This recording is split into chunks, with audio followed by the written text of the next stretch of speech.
Donc là, on s'en va voir si on est prêt à récolter ou pas. Donc, parce qu'on est au mois de septembre. Et puis, en principe, on récolte au mois de septembre. Donc, la fumée, c'est pour qu'il rentre à l'intérieur. Puis, on veut juste aller vérifier les hausses à miel.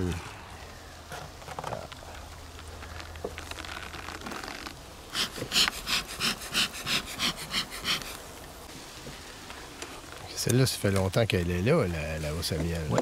Donc là, on veut checker si c'est operculé.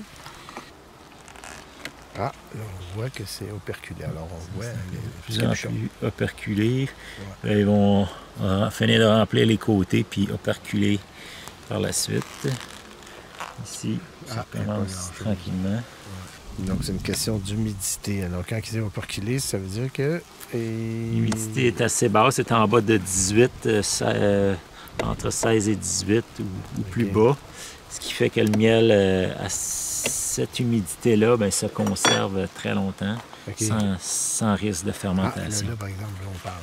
Oui, si on parle d'un beau rayon de miel bien operculé. Ils sont en train de le faire ici, on dit. C'est ça, de finaliser. Ouais.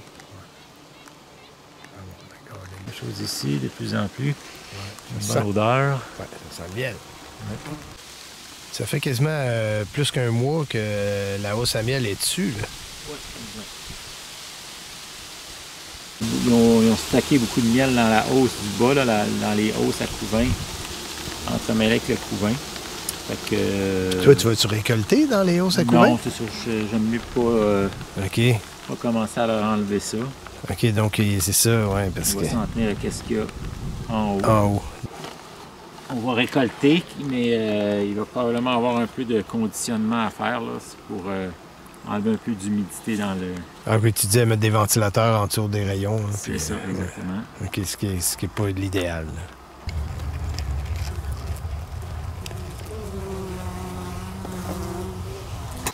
Ouais, on voit que ça, c'est bien operculé. On dit... quand on extrait, là, si on dit que tu as 60... La règle du pouce, comme on dit, c'est que si tu as plus que 70% de ton cadre qui est operculé, ben, tu peux tout l'extraire au complet, puis tu devrais être en bas de 18. OK, comme celui-là, ça en est le cas. Ça, là. parce qu'évidemment, ici, on est en bas de 18, mais ici, on est au-dessus probablement. Mais un coup, tout ça, ça va être mélangé dans la même extraction. OK. Si tu as 70% ou plus qui est operculé, tu devrais être en dessous de 18%. Donc, c'est valide. Évidemment, on a des instruments pour le mesurer, le confirmer, là. Mais c'est juste qu'un coup extrait, c'est encore plus dur d'enlever l'humidité dans une chaudière pleine, une grosse chaudière pleine de miel. Oui, c'est mieux dans les rayons, effectivement. Ici, je suis pas mal confiant qu'au centre, ici, juste en regardant, là, on voit que c'est operculé. Oui, c'est ça. On voit la cire qui referme. Fait que là, je vais aller en périphérie voir jusqu'où c'est operculé. Oh mon Dieu! C'est passé de quoi ici, certain, hein? Ça a l'air pas pire pantoute, ça. Ouais, ça a l'air pas pire. On a mis 9 aussi pour... OK, pour laisser de l'espace. Un peu plus d'espace. C'est là qu'on voit tout de suite que la cire est plus large. Ils en profitent, hein? Ils mettent un peu plus de miel dans chaque... Donc ça, c'est bien plein de miel, là. Ouais. Mais operculé de ce bord-là, pas mal, mais pas tant de l'autre bord. Pas tant de ce bord-là.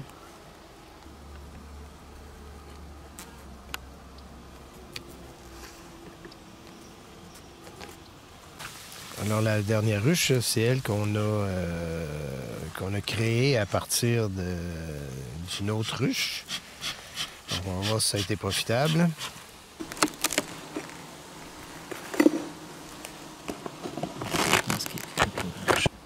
Quand même, on est dans le 70%. Oui. Ouais, c'est intéressant, ça. Donc, notre ruche qu'on a créée, elle fonctionne. Elle semble fonctionner. C'était peut-être ambitieux d'y mettre 2 hausses, mais par contre, on peut se douter que dans les 2 hausses, il y a une bonne quantité de miel qui est stocké dans les hausses à couvain. Oui, c'est ça. Qui vont être utilisées comme réserve pour l'hiver. Ouais. Probablement que quand va venir le temps de donner le sirop de sucre, elles vont prendre moins de sirop parce qu'il y a déjà une certaine quantité de miel en bas. Donc, tu prends soin de tes abeilles, tu leur laisses un peu de ressources. On leur en laisse aussi. Puis, la philosophie de certains, c'est que le sirop de sucre, c'est pas un aliment qui est aussi complet que le miel qui provient d'un paquet de différentes fleurs qui ont différentes propriétés. Mais c'est comme pas mal évident.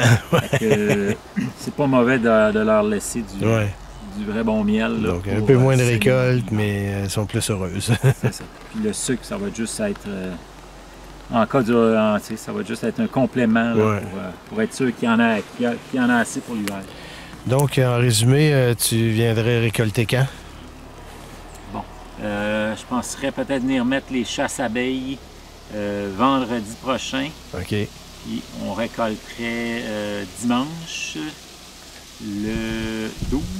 OK. Et puis, on va trier nos cadres. Ceux qui sont operculés à 70% et plus, on va les extraire. C'est ça. Les autres, je vais les mettre de côté dans des hausses, puis je vais les conditionner là, dans les semaines qui vont suivre. Pour sortir l'humidité. Une deuxième petite extraction. Là. OK. Donc, la saison serait terminée à ce moment-là. Ben, c'est ça, la saison de... En fait, la saison n'est pas terminée pour l'apiculteur parce que là, la journée que je viens que je viens récolter, je veux faire un premier nourrissage. OK, ouais. Puis après ça, dans la même semaine ou une semaine après, je vais venir faire un premier traitement de varroa. Ah ben oui, le varroa, oui. Fait que là, il faut que j'enchaîne. Je vais essayer d'enchaîner avant la première semaine d'octobre. Je vais essayer d'enchaîner au moins 3 traitements de varroa. Oui. Puis un nourrissage. Le nourrissage, tu ne veux pas faire ça quand il commence à faire trop froid parce que le sirop devient trop froid. Puis les abeilles le prennent moins. Fait que... C'est ça, là, c'est comme un gros mois pour l'apiculteur, la récolte, nourrissage, traitement. Bon, bien, à suivre. La prochaine fois, ça va être la récolte. Apiculture avec Philippe.